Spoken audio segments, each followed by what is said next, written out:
everyone, I'd like to introduce you to our occupational therapist, Zareen. Zareen, can you tell us a little bit about yourself?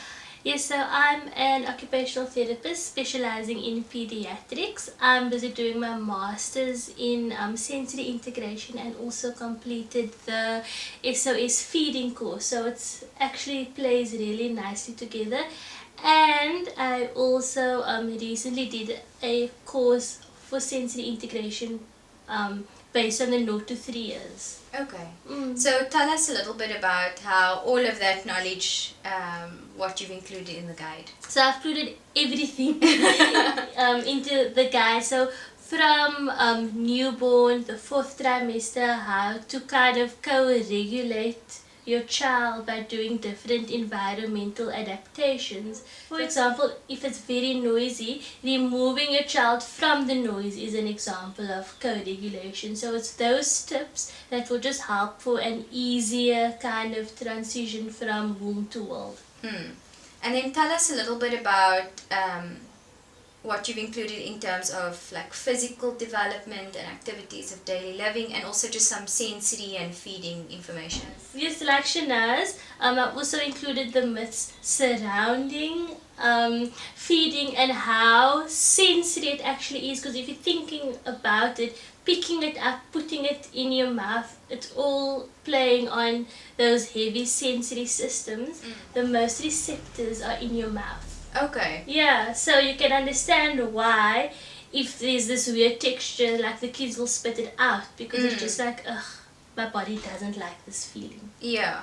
So tell us a little bit more about some of the physical milestones and activities of daily living that you've included in the guide. So I've actually included all the milestones from 0 to 3 and also gave you some activity ideas and stimulation tips. So maybe if your child isn't sitting yet at 6 months, there are some things in the guide that you can do and play and kind of just stimulate the sitting. Same thing with the crawling as well, and the walking. Yeah. So I think what's nice about the stimulation tips is that we've tried to integrate it so that it is not just aimed at physical development or sensory development. It's actually got some communication stimulation in there, so it's targeting a whole lot of different areas at the same time. Yeah, so I think when I think about the activities that we did together, it's like I think about the children's brain and what's like happening, like there's rapid fire movement that's going to happen, because I mean there's gross motor, fine motor, communication, like all, like the brain must be like firing when they are busy doing it. And what's also nice is that development isn't just one.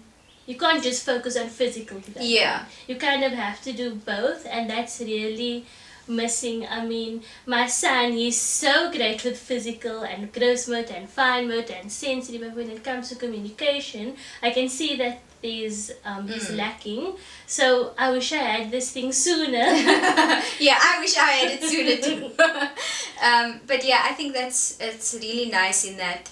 And it's all done through play. It's nice in that it's really very comprehensive. It's holistic. It's looking at every area of development. And it's also not these long activities. It's really short activities. And I think that's important, because I mean, if you're a working mom, if you're a stay-at-home mom, time is limited, and you want to rather focus on quality time with your child rather than quantity. I mean, these studies shown that you only need to be 30% present, and by present I mean no cell phones, making eye contact, no TV in the background, just you and your child sitting and engaging. And I think by doing one of these activities while you're sitting and engaging with your child, that's where you'll see that they will thrive and they will flourish. Yeah. Thank you so much, Zareen. I think parents are going to love what you've put into this guide. Oh, it was such a pleasure to work with you.